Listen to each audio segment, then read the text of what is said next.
আপনাদের কাছে আজকে আমার একটা প্রশ্ন।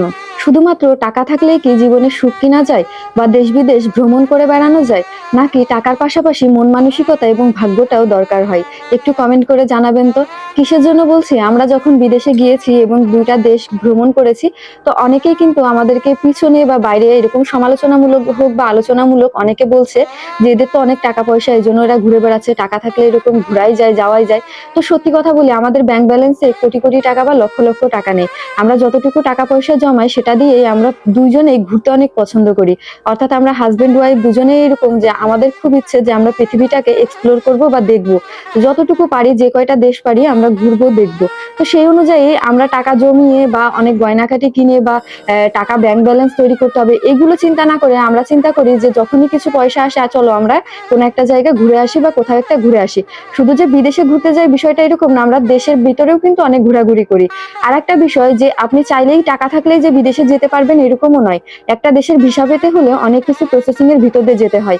এরকম অনেককে দেখেছি যে কোটি কোটি টাকার মালিক, তারপরেও কিন্তু তারা ভিসা পায় না, অর্থাৎ টাকা দিয়েও ভিসা পাওয়া যায় না। তো সেরকম ভাবে এটা কিন্তু সৌভাগ্যেরও দরকার হয়, অর্থাৎ ভাগ্যেরও দরকার থাকে। তো যাই হোক, আমি যতটুকু প্রাপ্ত হই আমি এটা বিশ্বাস করি যে জগন্নাথ দেবের কৃপায় আমি ততটুকু প্রাপ্ত হই।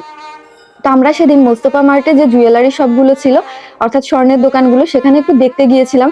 যেহেতু আমরা আমাদের দেশে এত ভ্যারাইটি বা এত কিছু দেখতে পাই না, যার কারণে এখানে দেখছিলাম যে কিরকম কিরকম গয়না বা কিরকম স্বর্ণের জুয়েলারি এখানে চলে।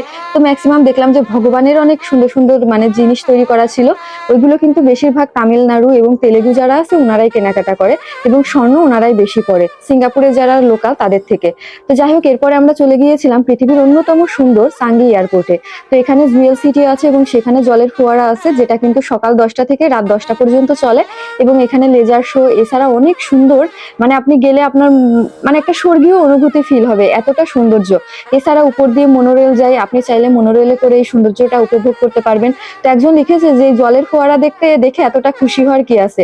তো তাকে বলি, আপনি হয়তো বা এরকম পৃথিবী অনেক দেখেছেন বা এরকম ঘুরেছেন, তাই আপনার কাছে এটা কোনো বিষয় না।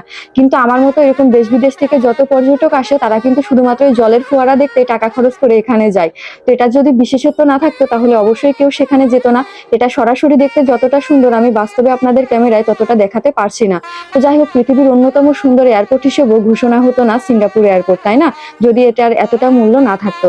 তো যাই হোক, আমরা যে ঘোরাঘুরি করি যাই করি না কেন, আপনাদের যেটা ধারণা আপনারা সেটা মনে রাখতেই পারেন যে আমরা হয়তো বা কোটি কোটি টাকার মালিক বা আমাদের লক্ষ কোটি টাকা আছে, সেই টাকার জোরে আমরা ঘুরছি। তো আমি যেটা বিশ্বাস করি যে ভগবানের কৃপা এবং ভাগ্য লাগে, পাশাপাশি হচ্ছে নিজেদের মনের ইচ্ছে শক্তি লাগে যে আমরা ঘুরবো যাব। এটাই হচ্ছে জীবনের পরম পাওয়া। ঠিক আছে, তো কেমন লাগলো ভিডিওটা অবশ্যই জানাবেন।